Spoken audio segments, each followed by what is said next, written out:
সালাম আলাইকুম। হ্যালো বন্ধুরা, কেমন আছেন সবাই? সাম্প্রতিক সময়ে কানাডার ইমিগ্রেশন ডিপার্টমেন্ট তাদের ওয়েবসাইটে একটা গুরুত্বপূর্ণ তথ্য আপডেট করেছে। এটা নিঃসন্দেহে একটা ভালো খবর, গুড নিউজ। ওয়ার্কার হিসেবে যারা কানাডাতে অবস্থান করতেছেন তাদের জন্যে ওয়ার্ক পারমিটের এক্সপায়ারেশন হওয়ার আগে তারা যদি সেকেন্ড ওয়ার্ক পারমিটের জন্য আবেদন করেন, তো সেকেন্ড ওয়ার্ক পারমিটের রেজাল্ট পাওয়ার আগেই প্রথম ওয়ার্ক পারমিটের ভ্যালিডিটি শেষ। তখন আপনি কতদিন অবস্থান করতে পারবেন কানাডাতে? আগে এই সুযোগটা দেওয়া হয়েছিল 180 দিন, এটাকে ডাবল করা হয়েছে 365 দিন বা 1 বছর করা হয়েছে। তো এটা একটা গুড নিউজ। কাদের জন্য গুড নিউজ? পার্মানেন্ট রেসিডেন্ট ছাড়া সকল ব্যক্তিদের জন্য এটা গুড নিউজ। স্টুডেন্ট হিসেবে যারা কানাডাতে আসেন, স্টাডি শেষ করে তারা ওয়ার্কারে পরিণত হন। প্রথমে তারা পোস্ট গ্রাজুয়েশন ওয়ার্ক পারমিট নিয়ে থাকেন, সেখান থেকে তারা অনেকেই পিআরে কনভার্ট হতে পারেন। যদি কেউ পিআরে কনভার্ট হতে না পারেন, তাদের একটা বড় অংশ পরবর্তীতে এলএমআই বেজ যে ওয়ার্ক পারমিট আছে, ক্লোজ ওয়ার্ক পারমিট, সেটাতে কনভার্ট হন। তো সেটাতে কনভার্ট হওয়ার পরে ক্লোজ ওয়ার্ক পারমিটের মেয়াদ থাকে 1 বছর, 2 বছর বা সর্বোচ্চ 3 বছর। সেগুলো যখন শেষ হয়ে যায়, মেয়াদটা যখন শেষ হয়ে যায়, তখন আবার পরবর্তীতে নতুন করে ওয়ার্ক পারমিটে আবেদন করতে হয়। তো এই নতুন ওয়ার্ক পারমিটে আবেদন করলে সাথে সাথে রেজাল্ট পাবেন এমনটা না। ইনসাইড কানাডা থেকে সেকেন্ড ওয়ার্ক পারমিটে আবেদন করলে অনেক সময় লাগে। সেই সময় যাতে ভ্যালিডিটি সহ আপনি অবস্থান করতে পারেন, এই কারণে আপনাদের অবস্থানকালটাকে 180 দিনের জায়গায় 365 দিনে কনভার্ট করেছে কানাডা গভর্নমেন্ট। বিষয়গুলোকে আরও খোলসা করার জন্য আমাদের পরের স্লাইডগুলো দেখে নিন। Canada doubles length of work authorization support letters for workers on maintained status. তো এই বিষয়গুলো, এই সুযোগ সুবিধাগুলো দেয়া হয় যারা ইনসাইড কানাডাতে থেকে ওয়ার্ক পারমিট এক্সটেনশন বা নতুন ওয়ার্ক পারমিটের জন্য আবেদন করেন তাদের জন্য। আউট অফ কানাডা থেকে যারা এই ধরনের কোনো আবেদন করবেন, সেটা কিন্তু তাদেরকে সেই সুযোগ দেওয়া হয় না। মেইনটেইন স্ট্যাটাসটা তাদেরকেই দেওয়া হয়। দেখা গেল যে আপনি এখন কানাডাতে আছেন, ধরুন যে আগামী মাসে আপনার ওয়ার্ক পারমিটটা শেষ হয়ে যাচ্ছে। আগামী মাস বলতে মে মাসে আপনার এখন যে ওয়ার্কার হিসেবে আছেন শেষ হয়ে যাবে। তো এই ওয়ার্ক পারমিটটা শেষ হওয়ার আগেই, প্রথম ওয়ার্ক পারমিটে শেষ হওয়ার আগেই নতুন করে আপনি ওয়ার্ক পারমিটের অ্যাপ্লিকেশন সাবমিট করলেন। এখন দেখা গেল নতুন যে অ্যাপ্লিকেশনটা সাবমিট করলেন এটা মে মাসে না, এটা রেজাল্ট পেতে আপনার আগামী বছরের মে মাসে হচ্ছে না, আপনি রেজাল্ট পাচ্ছেন না। তাহলে কি হলো? আপনার তো একটা ভ্যালিড স্ট্যাটাস নিয়ে থাকতে হবে। সেক্ষেত্রে আপনাকে কানাডা থেকে লিভ নিতে হচ্ছে না। যদি লিভ নেন তাহলে আপনি এই সুযোগটা পাবেন না, আর যদি লিভ না নেন তাহলে আপনাকে কানাডা গভর্নমেন্ট একটা লেটার দিচ্ছে, WPEXT বা ওয়ার্ক পারমিট এক্সটেনশন লেটার। এই ওয়ার্ক পারমিট এক্সটেনশন লেটারটা আপনি যদি আপনার আপনার এমপ্লয়ারকে দেন, তাহলে আপনার এমপ্লয়ার দেখবে যে আপনার ওয়ার্ক পারমিটের ভ্যালিডিটি শেষ হইলেও গভর্নমেন্ট আপনাকে একটা সার্টেন পিরিয়ড দিয়েছে, 1 বছর ভ্যালিডিটি দিচ্ছে। এই ভ্যালিডিটিতে আপনি থাকতে পারবেন কানাডাতে। সেই সময়ের মধ্যে এমপ্লয়াররা যদি আপনাকে জব দেয়, সেক্ষেত্রে তাদেরকে গভর্নমেন্ট নন কমপ্লায়েন্সের জন্য ধরবে না, আটকাবে না। তার মানে আপনি সেই কোম্পানিতে জব করতে পারবেন। ইন দ্য মিন টাইমে আপনার সেকেন্ড অ্যাপ্লিকেশনের রেজাল্ট আপনি পেয়ে যাবেন। সেই রেজাল্টটা যদি পজিটিভ হয়, যদি নতুন করে আপনি পারমিট পান, তাহলে থেকে গেলেন। আর যদি না পান, তাহলে আপনাকে একটা সার্টেন টাইম দিবে, ধরুন 90 দিন সময় দিবে। এই 90 দিন সময়ের মধ্যে আপনাকে হয় স্ট্যাটাস চেঞ্জ করতে হবে অথবা কানাডা থেকে লিভ নিতে হবে। স্ট্যাটাস কীভাবে চেঞ্জ করবেন? আপনি আবার কোনো একটা কোর্সে ভর্তি হলেন, স্টুডেন্ট হিসেবে আপনি কোনো একটা কোর্সে ভর্তি হলেন, তাহলে আপনার স্ট্যাটাসটা আবার চেঞ্জ হয়ে গেল, আপনি লিগেলি আবার থাকতে পারবেন। এই হলো বিষয়গুলো আর কি। তো এখানে দেখুন বিষয়গুলো যেগুলো বললাম সেগুলো এখানে মেনশন করা হয়েছে। Foreign workers in Canada who have applied for a new work permit before the expiry of their previous work authorization will now be issued a WPEXT letters that are valid for 365 days. তো WPEXT বলতে আমরা এটা work permit extension letter ধরে নিচ্ছি।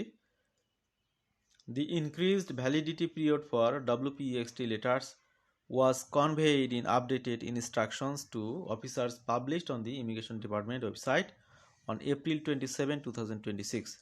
2026 সালের 27 April মূলত এই আপডেটটি প্রকাশ করেছে কানাডা গভর্নমেন্ট। এর আগে এটার ভ্যালিডিটি ছিল 180 দিন। WPEXT letters are issued to foreign workers to serve as proof of their having work authorization through maintain status under Section 186 of the Immigration and Refugee Protection Regulations Act. Maintained status authorizes workers who have submitted work permit application from within Canada to work under the conditions of their existing permit as long as they remain in Canada up until a decision is more on their application. তো এখানে আরেকটা বিষয় আপনারা clear হলেন, এখানে maintained status যেটা সেটা হচ্ছে কানাডার ইমিগ্রেশন রিফিউজি রেগুলেশনের 186 সেকশনের উল্লেখিত আছে এটা, সেটার বলেই মূলত এই সুযোগগুলো দেয়া হয়। WPEXT letters do not provide work authorization, nor does their validity period affect the work authorization a foreign national is afforded through maintain status under IRPA. Workers on maintain status may offer WPEXT letters as a proof of their maintain status to employers, other government agencies, or in any context where they are required to provide that they are authorized to continue working without having a valid work permit. আমি already এগুলো ব্যাখ্যা করেছি, তারপর আপনাদের original যে slide সেটা আপনাদেরকে পড়ে শোনানো হলো, দেখানো হলো। তারপর মনে করবেন না যে এগুলো তো আপনারা পড়তে পারেন, অরিজিনাল রুলসটা কী ছিল সেটা আপনাদেরকে পড়ে শোনানো হলো, সারমর্ম আগে বাংলায় বলেছি। Letters given to post graduation work permit, এখানে একটা বিষয় ভালো করে খেয়াল করুন, স্টুডেন্ট হিসেবে যখন কেউ পড়াশোনা শেষ করে তখন স্টাডি পারমিটের ভ্যালিডিটি থাকার মধ্যে তাকে পোস্ট গ্রাজুয়েশন ওয়ার্ক পারমিটের জন্য আবেদন করতে হয়। ধরুন যে আপনি কানাডাতে অবস্থান করতেছেন স্টুডেন্ট ভিসা নিয়ে, আপনার স্টাডি পারমিটের মেয়াদ শেষ হবে কবে? আপনার ক্লাস শেষ হওয়ার পরে আরও 90 দিন, আমি যতটুকু জানি আরও 90 দিন এক্সট্রা সময় থাকে আপনাকে সুযোগ দেওয়ার জন্যে, যে আপনার ক্লাস শিডিউল শেষ করার পরে, পরীক্ষা শেষ করার পরে আরও এক্সট্রা 90 দিন আপনাকে থাকার সুযোগ দেওয়া হয়। এই সময়ের মধ্যে আপনি পোস্ট গ্রাজুয়েশন ওয়ার্ক পারমিটের জন্য আবেদন করবেন।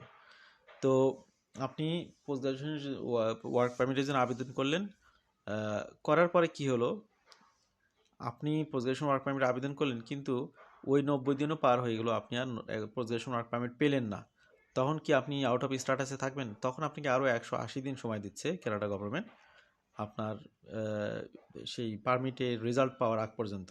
এই সময়টা আপনি এখানে স্টে করতে পারবেন লিগালি। তো এই সময়টা কিন্তু বাড়ানো হচ্ছে না, পোস্ট গ্রাজুয়েশন ওয়ার্ক পারমিটের পাওয়ার আগ পর্যন্ত 180 দিন, আর যেটা ক্লোজ ওয়ার্ক পারমিট সেটার জন্য 365 দিন সময় দিচ্ছে কানাডা গভর্নমেন্ট।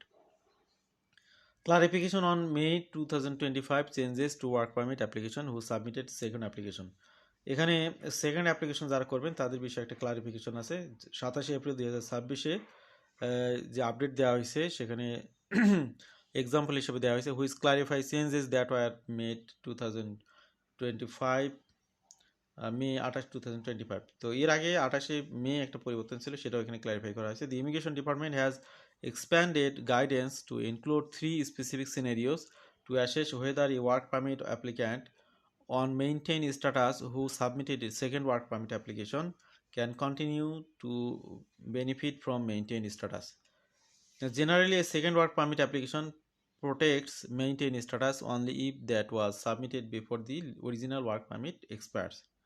এখন বিষয় হলো আপনি যে অ্যাপ্লিকেশনগুলো করবেন সেগুলো কোন অবস্থায় করবেন, আপনার যে স্ট্যাটাসে আপনি আছেন সেটা ভ্যালিড স্ট্যাটাসে থাকা অবস্থাতে আপনাকে অ্যাপ্লিকেশনগুলো করতে হবে। প্রথম অ্যাপ্লিকেশন যদি কারো রিফিউজ হয়, সেকেন্ড অ্যাপ্লিকেশন করবেন সেটাও করতে হবে আপনার ভিসা মানে ভ্যালিডিটি থাকা অবস্থায়। এখানে 3টা সিনারিও তুলে ধরা হয়েছে। What happens to the first work permit application? First application is still being processed, first application is refused or withdrawn, first application is returned as incomplete. এবার আসুন, if the second application was submitted before the original permit expired, সেক্ষেত্রে কি হবে? The worker can stay in Canada on maintain status. The second application may also help maintain their status. The worker may still have maintain status because the second application was submitted before the original permit expired. The first application does not count, but the worker may still have maintain status if the second application was properly submitted before the original permit expired. এবার আসুন আরেকটা scenario, if the second application was submitted after the original work permit expired. কারো যদি original work permit এক্সপায়ারের পরে সে second application করে, তাহলে কী কী ঘটনা ঘটবে? The worker can stay in Canada only because the first application is still being processed. The second application does not given them extra protection. তার মানে আপনার প্রথম ওয়ার্ক পারমিটার পার হয়ে গেলে আপনার সেকেন্ড অ্যাপ্লিকেশনের সময় আর আপনি স্টে করতে পারতেছেন না। Maintain status ends the second application does not keep the worker in status. The first application does not count and the second application does not keep the worker in status, the worker is out of status. তো এই হলো অবস্থা। আজকে আমরা মূলত নতুন যে পরিবর্তন তার আলোকে আনুষঙ্গিক কিছু বিষয় ব্যাখ্যা দিয়ে আপনাদেরকে বোঝানোর চেষ্টা করেছি। যারা বোঝার তারা বুঝে নিয়েছেন, বুঝে নিতে পারবেন। যারা এই বিষয়গুলোতে নতুন তাদের অনেক কিছু বুঝতে কষ্ট হতে পারে, পরবর্তীতে বুঝতে পারবেন। আল্লাহ হাফেজ, সালামু আলাইকুম।